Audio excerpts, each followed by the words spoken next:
நீங்கள் பார்த்து கொண்டிருப்பது நியூஸ் 21 செய்திகள். தமிழ்நாடு செய்திகளை உடனுக்குடன் தெரிந்து கொள்ள நியூஸ் 21 செய்திகளை பாருங்கள்.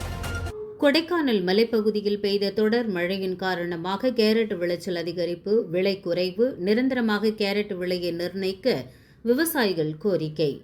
திண்டுக்கல் மாவட்டம் கொடைக்கானல் மலை கிராம பகுதிகளாக உள்ள பல்லங்கி, வில்பட்டி, அட்டுவம்பட்டி, செண்பகனூர், பூம்பாறை, மன்னவனூர், கூக்கால், பழமத்தூர் உள்ளிட்ட மலை கிராமங்களில் முக்கிய தொழிலாக விவசாயம் மட்டும் செய்யப்படுகிறது.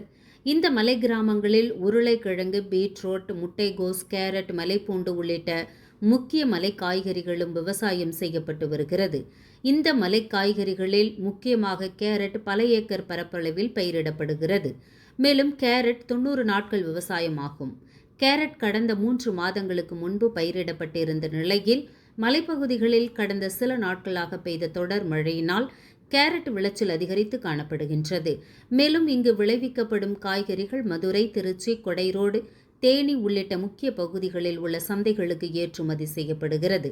இந்நிலையில் கடந்த 3 மாதங்களாக கேரட் விலை 1 கிலோ கேரட் 30 ரூபாய் முதல் 35 ரூபாய் வரை விற்பனையாகிய நிலையில் தற்போது 1 கிலோ கேரட் 20 ரூபாய் முதல் 25 ரூபாய் வரை விற்பனையாவதால் கை நஷ்டம் ஏற்பட்டு எடுப்பு கூலிக்கு கூட கட்டுப்படியாகவில்லை என மலை கிராம விவசாயிகள் கவலையடைந்துள்ளனர்.